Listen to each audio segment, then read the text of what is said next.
Hey, everybody, and we are live with Hot Jobs. I am your host for the day, Mike Quinn. Along with me is Lucy Robinson. How are you doing today, Lucy? I'm really well, thanks. How are you? I'm good. Good. It's interesting to take the flip and have me host this, and you provide the meat for the content. But thanks for joining us. I would like to say thank you first to our sponsors at Acuity International. They're solving some of the world's toughest problems overseas in the government and international world. They do a lot of work in Somalia, Iraq, a lot of stuff in the medical field, security, intelligence. And so if you are considering something different, I know a lot of people get out of the military and want to still stay engaged. There's a great opportunity to go overseas, make some money, do something you love with Acuity International.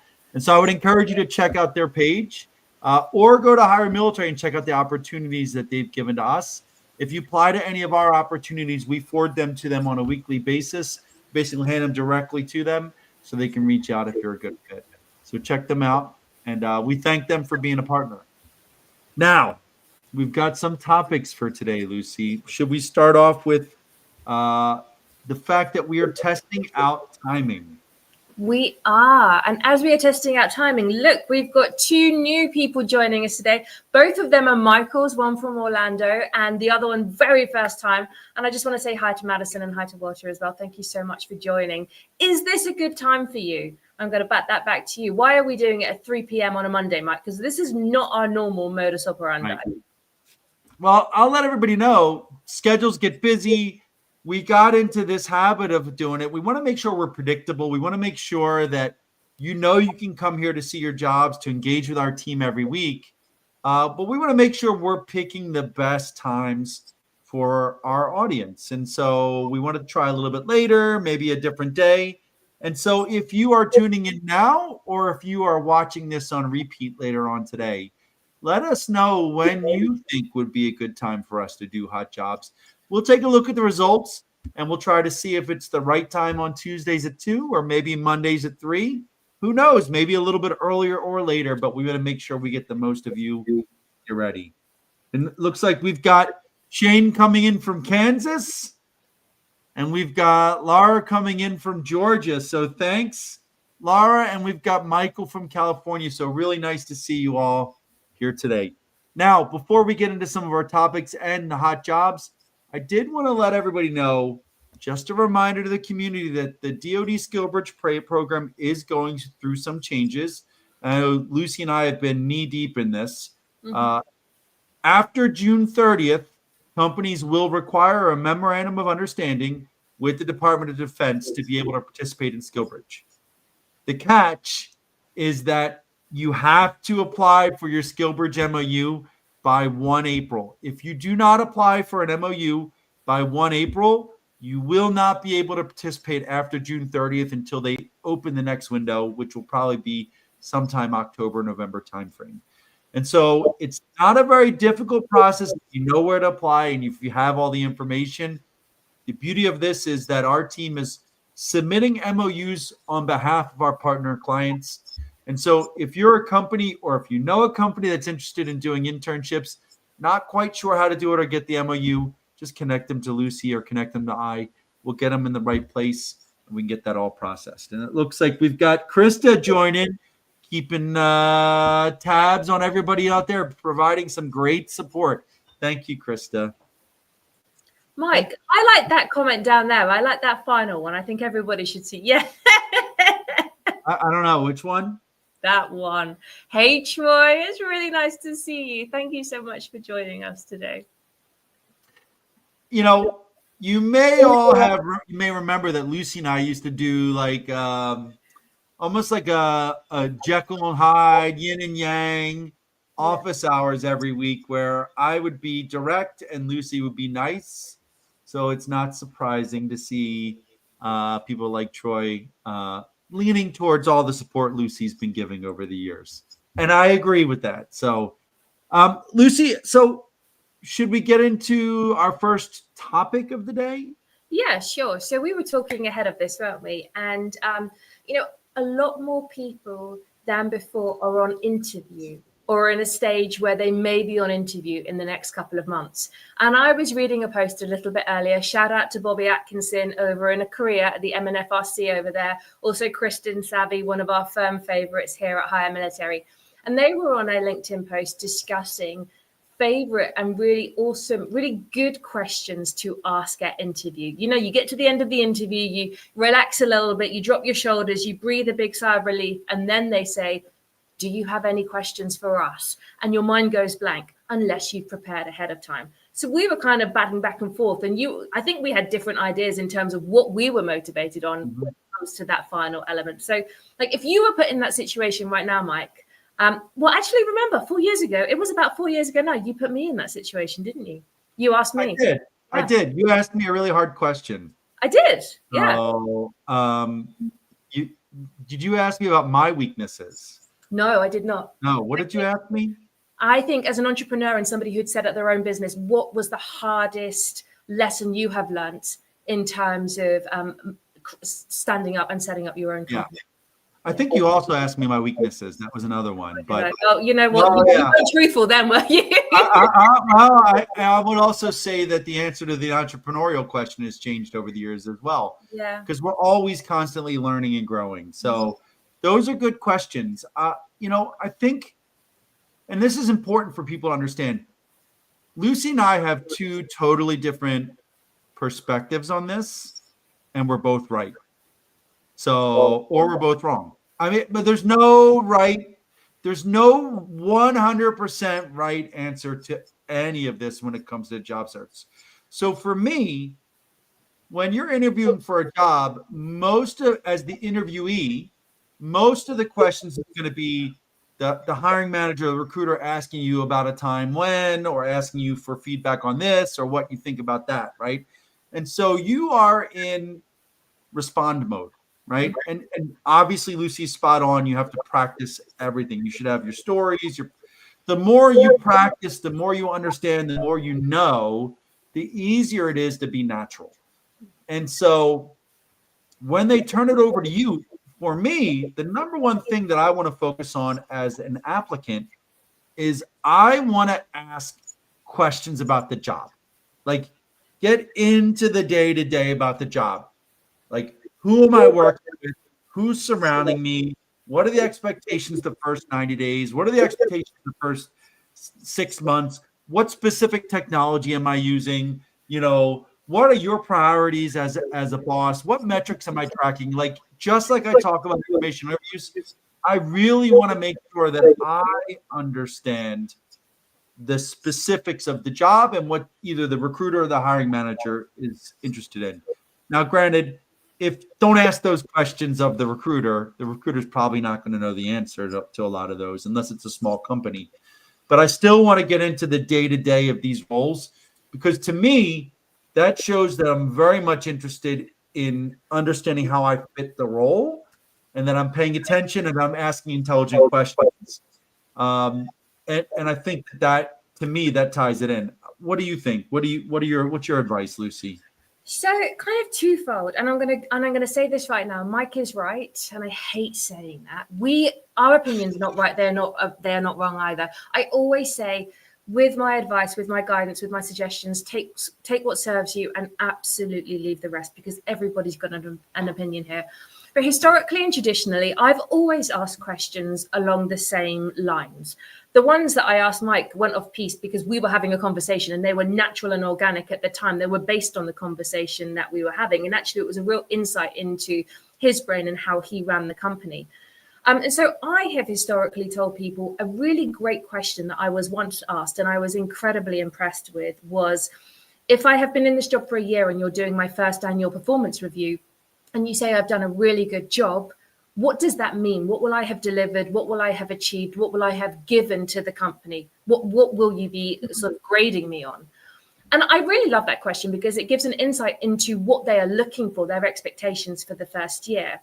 But over time, I would add in another question or two with regard to the culture. And actually, the questions that I saw Kristen and Bobby discussing were very much culture based. And I really like this one. And I've totally stolen it But, you know, why reinvent the wheel? Let's plagiarize here. Let's not sort of create our own. Somebody had put on their post something that sounded a bit like, when was the last time you implemented change based on employee feedback? And I really liked that one, because that's, you know, quite telling in terms of innovation, listening, you know, actually working with the staff and identifying weaknesses and how things can be amended or changed as a consequence of feedback. So that was one. What are your thoughts? He's wrong. I'm right. I mean, no, I mean, it's like you saw, look at my face. It's a decent question. Mm-hmm. I think it depends on how much of the job has been discussed over the course of the interview. Like if you've had an opportunity to go back and forth and ask questions and explore the role more, than having questions like that on the back end where you're discussing the leadership style of the person that you're going to work for are very valuable. Mm-hmm. I have had other questions that I kind of liked, which one was like, is there anything missing in my, or that you find that's like, what in my background is missing, or that you may think is missing that would impact your decision to hire me or not? That's an opportunity for them to say like, oh, I think you're missing this or you're missing that. You can engage it. I have seen some of those questions that are successful. But again, you know, I remember distinctly my first EY question, and it wasn't a scheduled job interview, but it was an interview with a partner. Like I was talking to a partner at EY, and we'd had like a 45-minute conversation, and she's like, well, what about me? And I'm like, you know, why are you here? Like, why are you still working here? And I remember seeing her eyes light up and just like talk about like the way that everybody works together, not sharp elbows for a big four. You know, there's not as much competition. It's more about collaboration and partnership, and that bleeds throughout the entire organization. And it wasn't so much the answer. The answer was great. It was seeing the look in her eye. Like that was not a made up response. Does that make sense? Yeah, I've had that question before. Somebody has said to me, or, you know, and the interview panel that I've been on, what keeps you there? What is it about this company that you love? And it gives you the opportunity to share that piece, because in a conversation, in a job interview, you're very much business. You are looking to the candidate. You're trying to extrapolate from them why they would be a good fit. But equally, they do want to know why you would be a good fit for them, but also what makes you a good fit for that company as well. And I feel like in an interview, I love it when people smile. Like, people are so nervous a lot of the time. Like, crack a small joke, be fun, show some personality, because it cannot be completely dry. I, as the interviewer, need to know who I'm going to be working with. I'm not saying like be a comic. We're not going to be a joker, but, you know, at least inject an element of personality into it. I will tell you, the only way that happens is if people practice. Is what? If people practice. Oh, yeah, absolutely. You have to practice. I mean, like, you can talk about public speaking.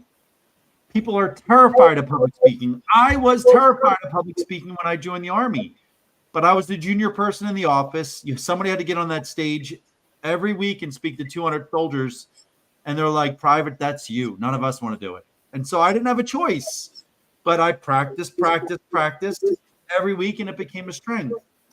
And I think that's where people that are getting out think that they've got it. I can talk to anyone, but interviewing is a skill. Mm-hmm.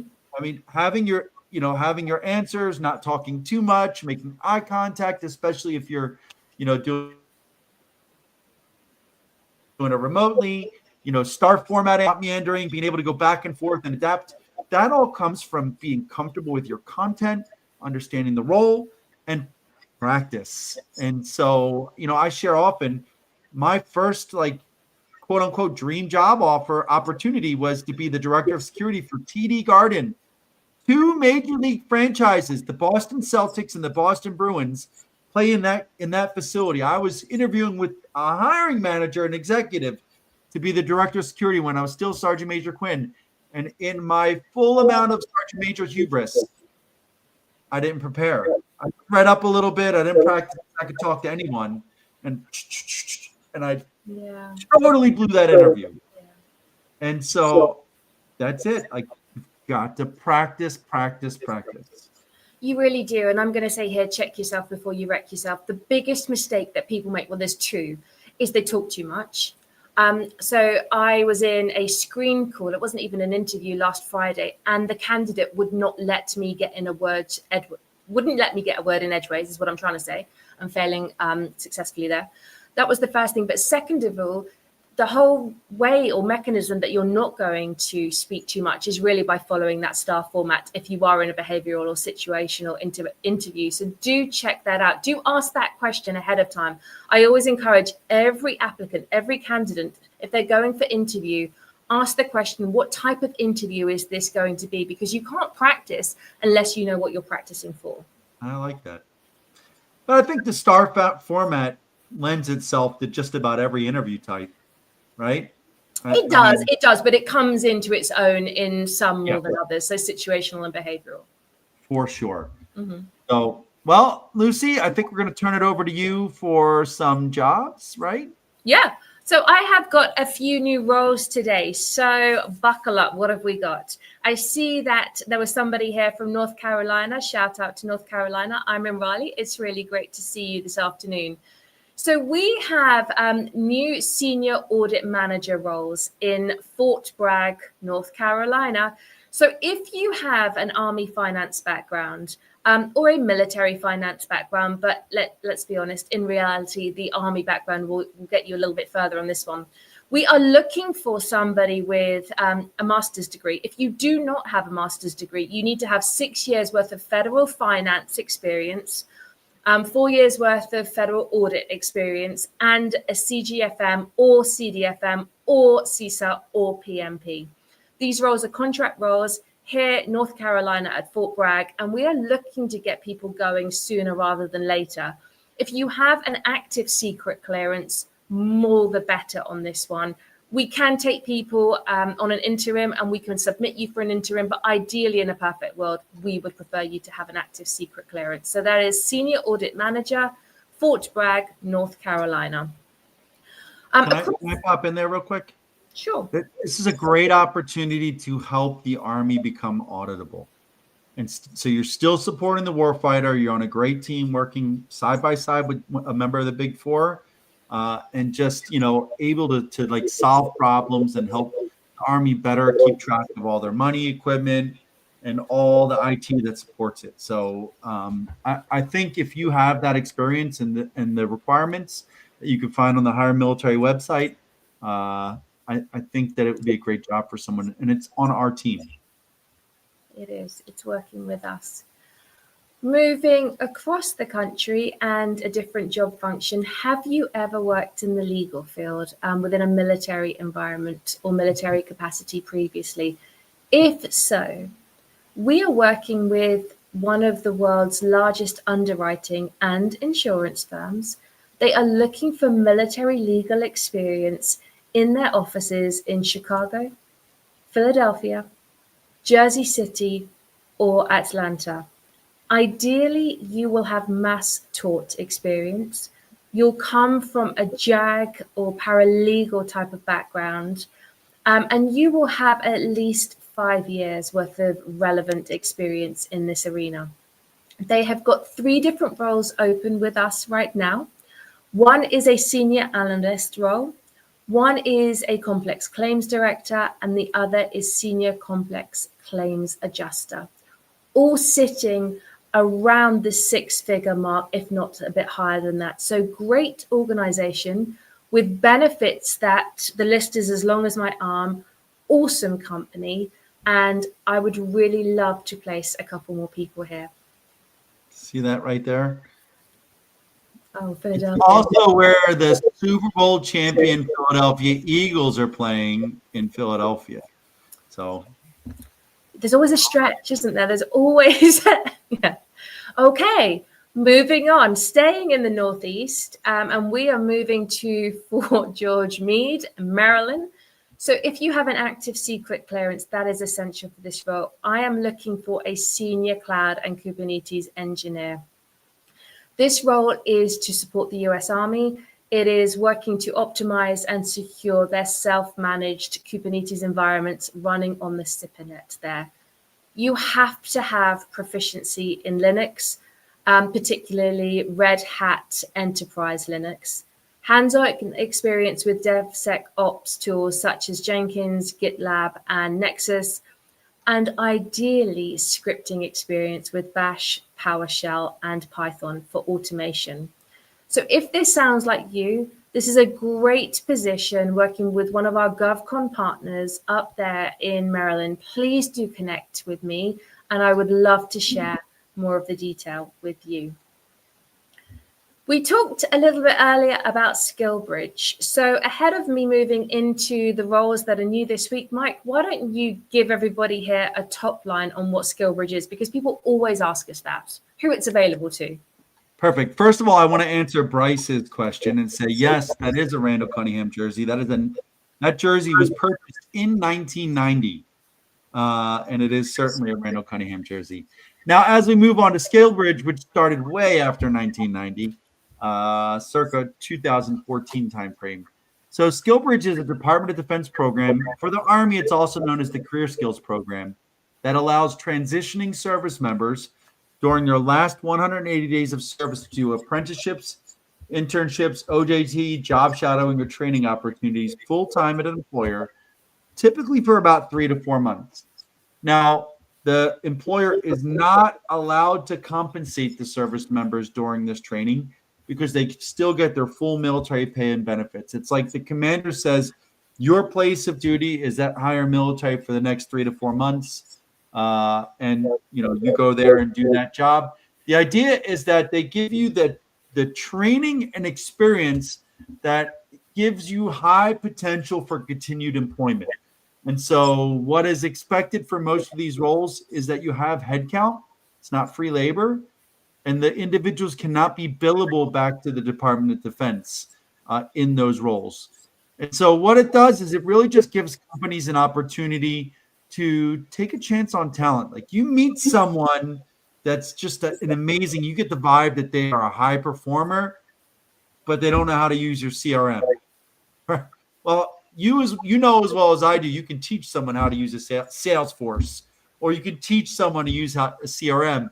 So you get 3 to 4 months full-time as a member of your team to see how fast they learn it. And I will tell you that most service members will hit the ground running and just knock it out of the park. And that's why we have about a 98% job offer rate out of our internships, because the service members go to companies that have headcount.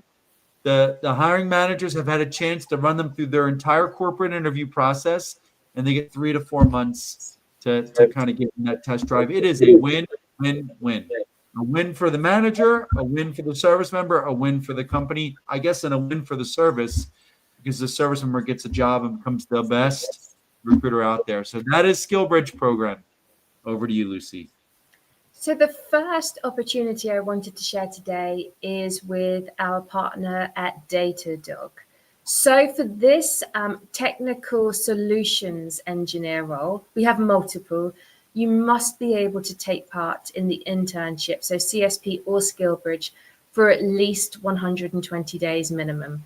If you have an advanced technical ability, they will consider 90 if that is your absolute top that you can have authorized and approved.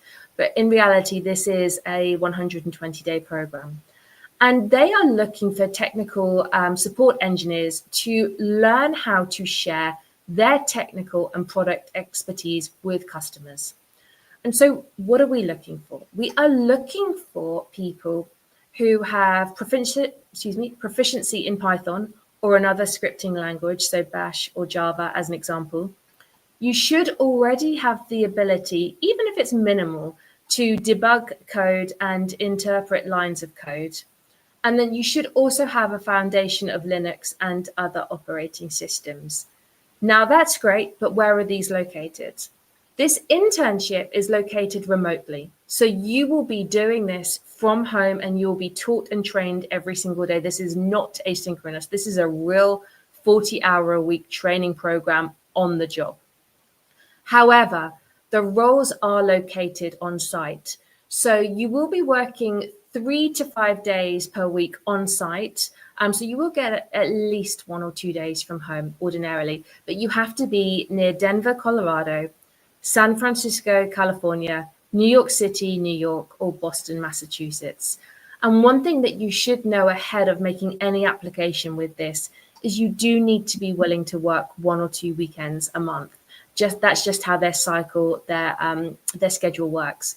It's a great opportunity. That's the technical support engineer with Datadog. We have SkillBridge internships with the DLA, Mike, don't we? Do you want to talk about these? These are business, finance, and accounting roles.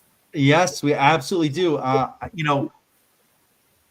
There's a hiring freeze for the federal government right now. There is not a SkillBridge freeze. So they do have the SkillBridge program at DLA Finance. We've got some incredible roles.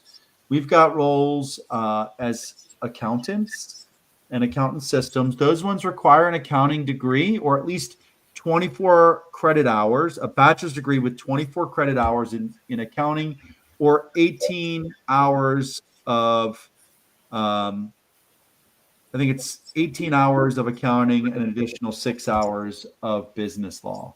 But you have to have that for the accounting roles. Otherwise, we've got business analyst, financial analyst, and financial liaison roles.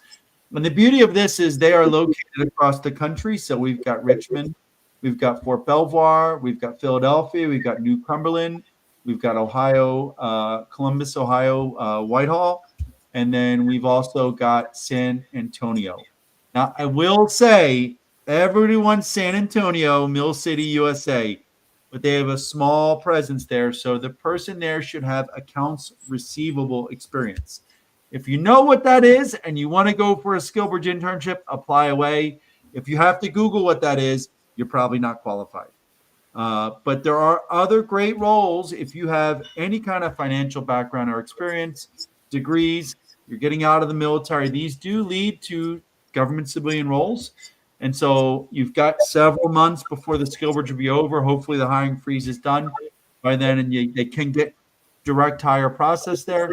But either way, having actual experience working with a government agency, the relationships, the title on your resume when you're getting out will be a huge game changer for people. So if you're interested, check out HireMilitary.us and go ahead and look up these DLA roles and apply for the SkillBridge ones. And we were talking to one of our placed SkillBridge interns this morning, weren't we? And he couldn't have been more enthusiastic and more happy if he tried. Yeah. No, Brad Thiroff is there in Battle Creek, Michigan. Battle Creek. I missed Battle Creek, Michigan for one of the opportunities. So Battle Creek, Michigan is another one. If you know where that is and you're interested, Bradley Thiroff is loving it up there. He started last week and he couldn't be happier. He's already talking about how he can make it a career there. So I really, I think that there's opportunity, for people right now to lean forward and really set themselves on a nice path. And so I would encourage people, if you are looking for SkillBridge, you want a program that's really going to get you hands-on experience in the financial sector, or business and financial analyst positions, then I would tell people to go ahead and apply and we'll get you right over and screen. And the final opportunity I have today is a hands-on trades-based one.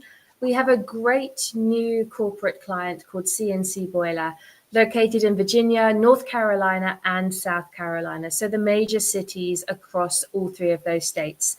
They are looking for applicants with a mechanical or a technical military background. That is all you need. They will do all the on-the-job training. They will create a boiler technician out of you. You get all the benefits once you are permanent there, including a company vehicle. That one of the people that we connected with and we're working with is a military veteran himself. So he understands the transition, understands everything that goes with that. And it really is a great organization to get connected with and to join. So those are boiler technicians, no experience or relevant experience needed, but you do need to have a mechanical or a technical military aptitude and background. Virginia, North Carolina, and South Carolina. And that is it for me today, Mike. No, I love it. I'm excited about those roles. Those are training. They go right into full-time jobs as well on a short glide path of a couple of years to making six figures. and getting a little bit of travel in there as well. So I love it. Thanks for sharing those, Lucy. I just want to wrap it up with a shout out to our friends at and our partners at Heritage Construction. We have account manager, project manager type roles at Heritage Construction. I like to share that our CEO, there was a weather event in his neighborhood. Some hail came down, and a nice gentleman came through, and it wasn't Heritage, but he's in the local area, DC. But a nice gentleman came through in a uniform with a branded truck and said, "Hey, I know there was a weather situation. Do you want me to check your roof for free? And if it comes through, we'll process everything." And that one person got like 20 out of the 23 houses on his street, and they just did the evaluation, filed the paperwork, and had the teams come out and do the work and checked on the work. And I'll tell you, they got a nice amount of money for that in the community. So with Heritage Construction, they are in Texas, where there's always these kinds of issues. I think there's a great opportunity for people in our community to go out there and do a job that gets them, face-to-face time with people. Is not cold sales. Like, where the things happen. You're going to warm leads, and you're just asking if you want to help them. And at the end of the day, that's sales done right. Like, you are helping people. And if they're not interested, you go to the next one. But it's a great opportunity to get a little bit of sales background, project management background, and customer service background that'll pay you dividends down the road. We have SkillBridge internships with Heritage Construction. Just go to HireMilitary, check them out, and apply if you're interested. Well, that's it, Lucy. That's it. Just a quick hello to Milani. It's lovely to see you in the chats there. One of our favorites. And Jarvis, unfortunately, nothing in Charlotte right now, but do keep an eye out because our roles change on a daily, if not weekly basis. And so what you see on HireMilitary.us right now is not what will be there in a week or so's time. So do take a look, keep it bookmarked and come back. Or alternatively, you can join our talent pool. So you can put your details, register them into our system so that when roles do come up, that's where we go first of all to look for interested, suitable and available candidates. So we would love to see you sitting in there so that we can contact you. And that is it. Thanks, Mike. We're done. One quick question. Go for it. Does CNC go to Charlotte? Great question. So quite possibly, but those are SkillBridge internships at the moment through us. Yeah. So Jarvis, if you are eligible for SkillBridge, go ahead and apply for the CNC if you're interested and qualified, and that may be an opportunity there. So everybody, thank you so much, Lucy. We appreciate you coming in with these opportunities today, and we'll see you all. I'll be active with all of you guys on office hours on Thursday. Have a great one. Take care, everybody. Bye-bye.